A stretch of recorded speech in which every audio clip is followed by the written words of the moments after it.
Well, Maine First to me means put Maine first, obviously. You know, I feel like in Maine, a lot of issues that are happening here are being inherited by other places. Like when the school shooting happened in Florida, everybody's like, oh, gun laws, we gotta change the gun laws, blah, blah, blah, blah, blah, blah. This is the reality. That happened in Florida. We live in Maine. Ain't nobody getting shot up in Maine. When was the last school shooting in Maine? Please, let me know, because I like to know. I don't understand how Mainers can be so caught up in what's going on outside of Maine, but don't appreciate what's happening here. When I left New York to move to Maine, I moved to Maine to get away from the issues going on in New York, the dangers of the city. Okay, to come to Maine, to where I'm in a state where I can leave my doors unlocked, I can leave my car unlocked, my house unlocked, money in my car, when I get back it's still gonna be there. And if it is stolen, I'm gonna know exactly who stole it, because they're gonna know who did it, because it doesn't happen often.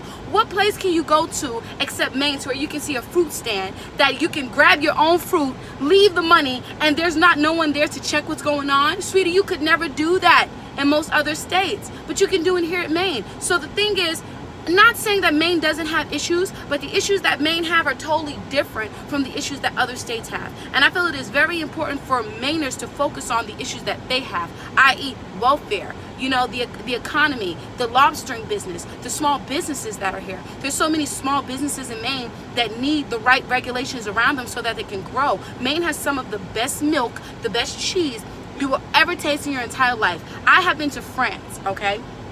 And Brie is a French cheese. We all know this, fromage.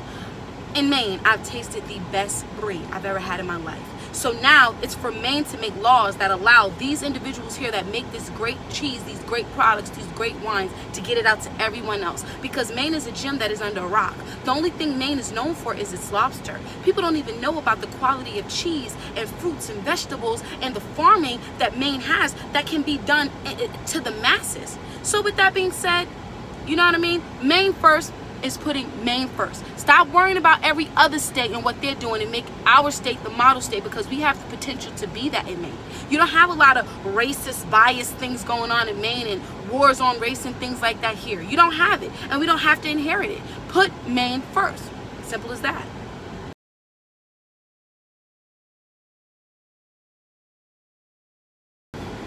So I'll tell you this. Watching how the left reacts to me being a Republican is really funny for me, and this is why it's funny for me. When I was a Democrat, okay, and this is back in the days before I knew better, I was a Democrat by birth because my parents were Democrats. I'm black, and everybody's told when you're black you're supposed to be a Democrat. So I was a Democrat because I was black.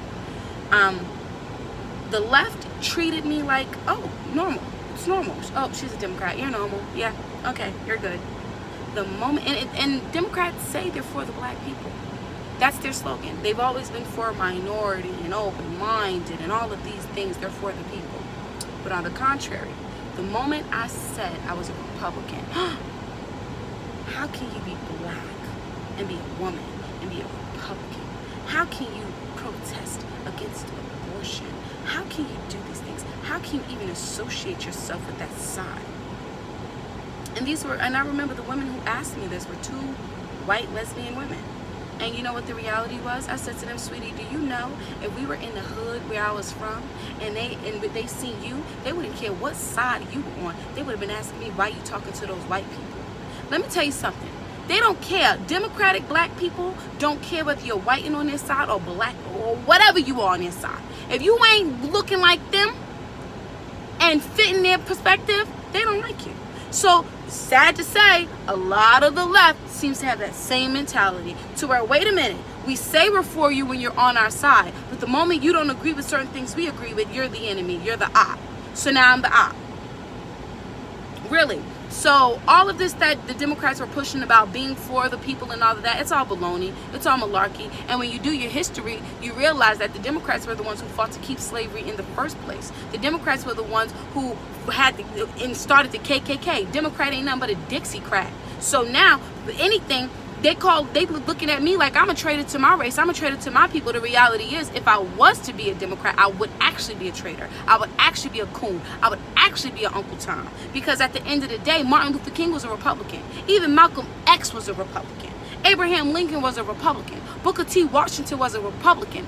Frederick Douglass was a Republican. Our black founding fathers are Republicans. So reality is, if I do decide to be a Democrat, I'm a traitor to my race. And Malcolm X said that himself. He said, if you choose to vote Democrat, if you choose to continue to vote in a party that gives you all of these promises and yet put you last, you put them first and they put you last, not only are you a political Trump, but you're a disgrace to your race. So the reality is this: though the left does not like the fact that I'm a Republican, the reality is I expect that from them. Why? Because they are traitors anyway. They ain't never been for the people, and their only motive is their self. All they seek is to help self. They say they want to help everybody else. They say they for the people, but the moment something don't go their way, they turn. Why? Because they're shady, they're nasty individuals, and they're not real. They're fake as they come. When you're dealing with a Republican, you know what you're dealing with. When you're dealing with a Democrat, you know you're dealing with a snake, and I can guarantee you that.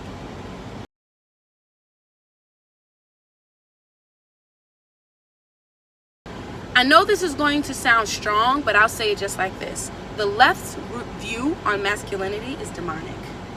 It's completely against God. It's against what God made a man to be. God made a man to be a leader. A woman comes from the rib, okay? A man is masculine, strong, and he has a portion of him that allows things to get done, that allows a structure and an authority to be set before any situation, i.e. our President Trump. One thing I can say about Trump, and I say this all the time, if he ain't nothing else, he's a man. When he says it, he means it, and he means what he say, and he stand by what he say, and he don't care who else feel no type of way about it. Okay? As to where the left is more so focused on femininity, to where you focus on your emotions, and I feel like this and I feel like that, so I feel like that's what it is. The reality is this: feelings are lies. Sometimes you can feel something, it can be a bold-faced lie. But guess what? Logic is logic, and there's nothing you can really do about it. It is what it is. 2 + 2 is not always equal 4, no matter if you feel like it's 5 or not. So with the left and masculinity, they diminish masculinity, because once they diminish masculinity, they diminish authority, they diminish logic, they diminish structure, and they diminish the things that we need most to stay stable. With masculinity comes stability. That's the reality. Masculinity is another form of stability, and they don't want that. That's why the left is so unstable now. They're so up and down in their emotions, up and down in their feelings, up and down in their complaints. They really ain't nothing but a bunch of hormonal females acting crazy. And then they throw that on real women who actually have a balance. Because that's not the natural way femininity is supposed to be. There's a balance. You know, as a woman, and I'm a full-fledged woman, I know that I can be feminine, but there's still some masculine parts about me that allow me to get things done, to stand in structure and stand in authority. And I've learned that from my dad, you know? So is it wrong to have masculinity? Absolutely not. But at the same time, is it wrong to be feminine in certain places? No, but it's a balance. You can't just throw away masculinity and you don't have that form of femininity there to build structure. So this attack on men, it's demonic. Because once they attack the men and they knock the men down, then all these feminists and these movements are going to take over, and it's going to have this world looking crazy, and nothing's going to make sense anymore. That's the reality.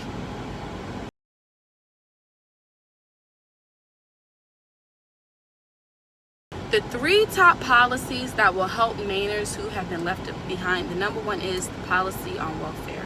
There needs to be a way to put a line on how much welfare a person is going to get. If a proper policy like that, to where you stop welfare at a certain time and you motivate the individuals here in Maine to get on their feet and grow, whoa, Maine's economy will blow out of the water. Because y'all got it. Y'all got the diamonds. Maine is a diamond in a rough. All you need to do is get people that are willing to come out and work and make a living for themselves and start pushing business. Oh, Maine is going to be big. And later for just tourist season, Maine can be big year round. They got the fruit. They got it. The next one will have to be, like I said before, the hindrances with small businesses. These ignorant laws that hinder small businesses from growing the way they need to grow, i.e. cheese and milk and all these other things going on, to where Maine isn't on the forefront of America with the production. We got to figure this out.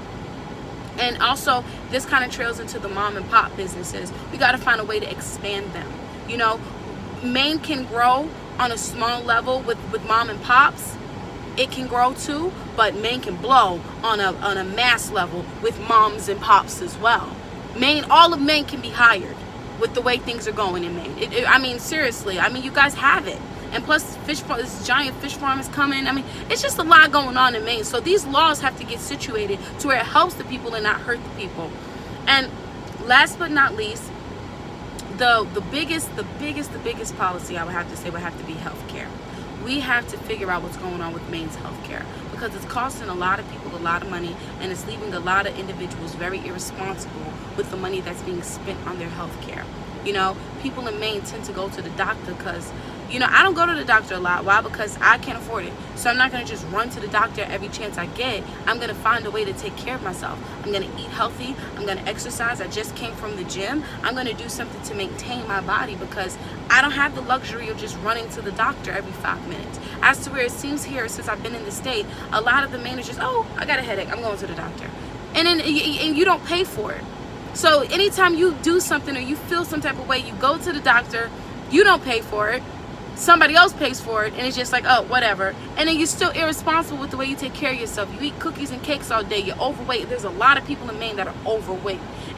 Maine has a very big overweight issue, huge. And so with that being said, it's like we're taking care of something that doesn't want to take care of itself. So there has to be a way that we can figure out a structure to properly get healthcare targeted to those who really need it, and also put some boundaries on it so that it's not abused.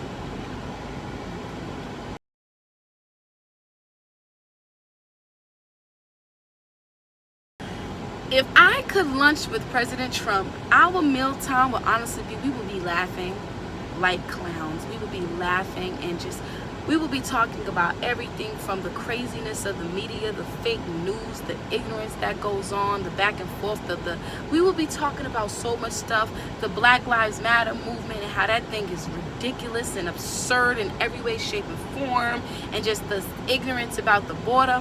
Me and Trump will be sitting and talking about those things, but more than anything, our conversation would include Jesus. We will talk about the Lord. I don't know where Trump was at in the past, but I know right now that he's at a place in life to where he really is seeking guidance from God. He keeps evangelists around him. He keeps prayer around him. He's prayed up. I believe he's a man that wants to do the right thing. I believe he has a heart to serve, and he wants to make the right decision. I don't think he wants to hurt America. I think he wants to help America. So I would just encourage him and tell him how much Jesus loves him, and how much, we know that the Lord set him up in this position for a reason, and we're going to back him, we're going to stand by him, and we're going to ride with him. And I would let him know that, and I would encourage him on what he's doing is right, because these leaders need encouragement. It's not easy being on the front end like that, getting hacked and attacked every day, and still have to get up and push forward. It's really not easy, and it's not fun. And I know this from experience. So I would definitely take the time to encourage him more than anything, and let him know that he's on the right track, because he is. I'm proud of him. I'm proud of him. I'm proud of him for obeying God. I'm proud of him for listening to the Lord and being the president that he was supposed to be, the president that we needed for so long. And that's what I would say to Trump.